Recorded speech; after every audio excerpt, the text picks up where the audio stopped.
work with other people who are going nowhere with their lives and want company. And they see you standing there, hey, come on, come with me, let's waste our lives together. And you get up close to them, the boss looks over there, and they see that person who they know is a wastrel, and they see you standing next to them, and they know the birds of a feather flock together, and so they, for instance, sabotages your career as well. Because if you're associated with people with no future, they assume you have no future as well. Does anybody know what I'm talking about here? One of the first things you do is you get away from the time wasters. Person says, hey, you got a minute to talk? Yeah, but not right now. Right now I've got to get back to work. Why don't you go down the hall and ruin his career? Don't waste any time thinking, how can I get caught up? What you have to do is you have to think, how can I reallocate my time so since I can only do a few things, I do those things that make the greatest difference in my life. And this brings us to using the 80-20 rule on everything. We say use the 80-20 rule on everything is just keep asking yourself, what are the 20% of activities that account for 80% of the value? The 80-20 rule, it's a Pareto principle, says that if you have a list of 10 things to do in the course of a day, 2 of those things are more valuable than all the others put together. Those are the ones on which you start. You can get to the others later, but you start on those 2 things. Are you looking at the ramifications that take place from developing a single skill that takes a person from the bottom to the top of their income category? I mean, it's scary, and those skills are all around you, and they're all learnable skills. This is what is so exciting. They're all learnable skills. And if you can identify the skill, and time management is the core skill.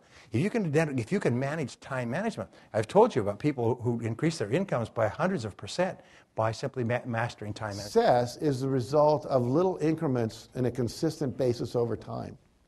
So the same thing is when you add in a discipline like 10 minutes of exercise or 30 minutes of reading or whatever it might be, over time, that's what gets you more intelligent. If you do that with activity and exercise, it gets you more fit. If you do it in terms of nutrition. So a friend of mine came up with this little idea. I liked it a lot. He calls it the hour of power. I'm going to pause for a minute, let that sink in. Think about who are the 5 people you spend the most time with, because they are reflecting back to you the level of consciousness, the level of success, the level of go for it, level of self-esteem that you are believing. You become like the people you hang out with. If that weren't true, why would we tell children, I don't want you hanging out with those kids? Because they're a bad what? Influence. And you think it stops when you're 18? Everyone you interact with is influencing you. So you want to surround yourself with positive people. Positive, or, as opposed to negative.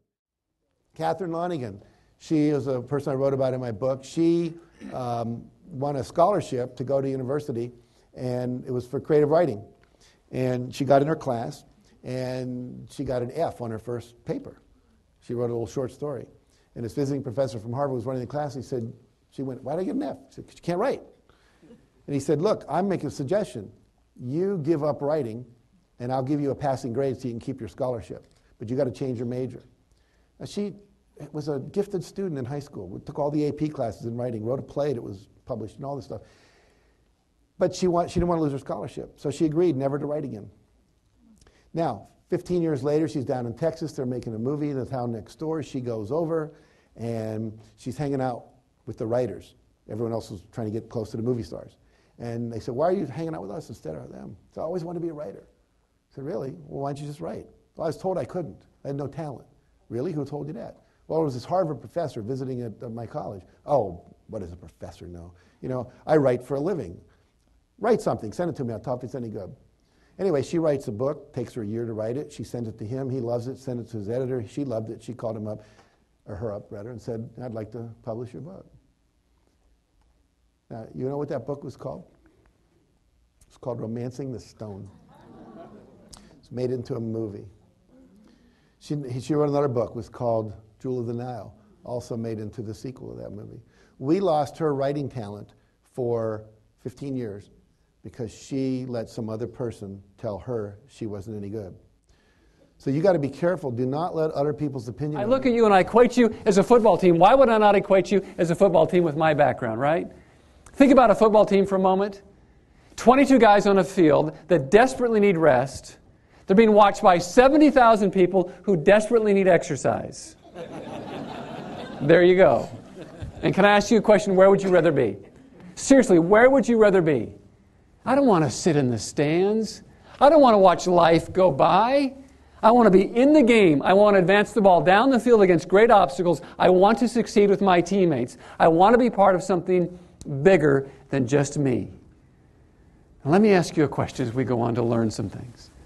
Why is it? Why is that some companies don't get it?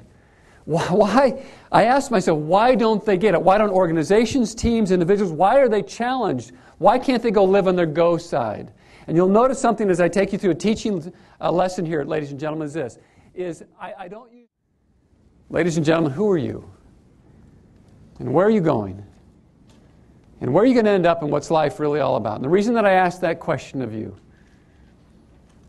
is because the people that you lead in your organizations, and even the kids that may reside in your homes, are asking you that, and you need an answer. What's the picture of your future? How do you focus your energy? How do you get your teammates to focus their energy?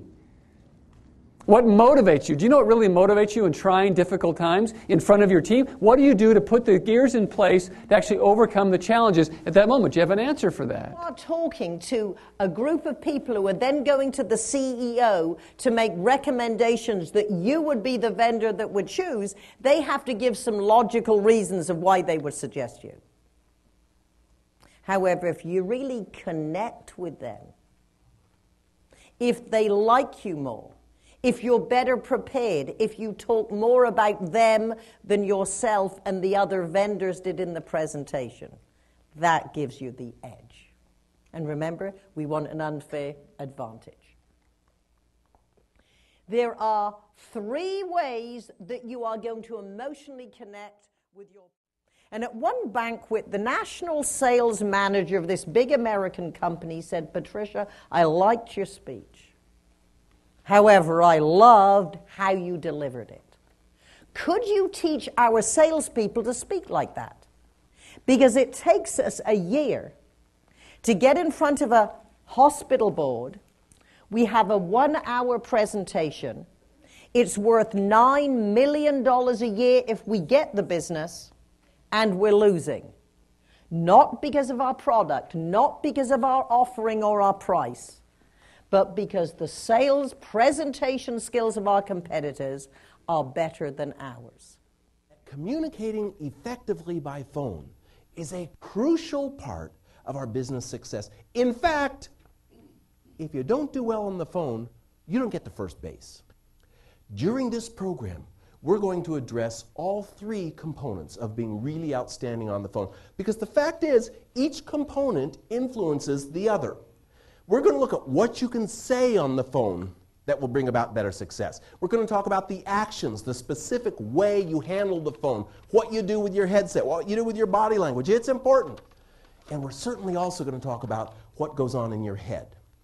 Because what you think about, what you say, and what you do, all are connected. All impact each other.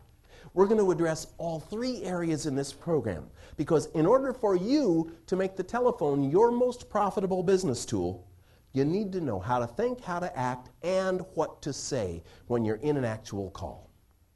Voicemail. For most people in business, when they encounter a voicemail system, they go, "Oh no, the enemy."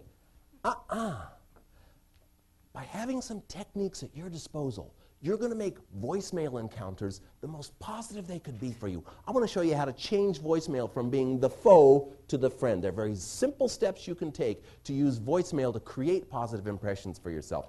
We're going to talk. How many people here are expert at playing the game of phone tag? And love it? Of course, it is so frustrating and so undermining when you leave a message for them. Once in a while they call you back. Inevitably you're out on the road or off at lunch. Then you call them. You know how it goes. Back and forth, back and forth. Probably never do connect, but meanwhile both of you experience a high level of frustration. I'm going to show you 3 simple steps that you can take to beat the game of phone tag. We're also going to talk about your communication style, because after all, the ultimate goal of every phone call is to establish dialogue, to build a relationship with that other person. If you're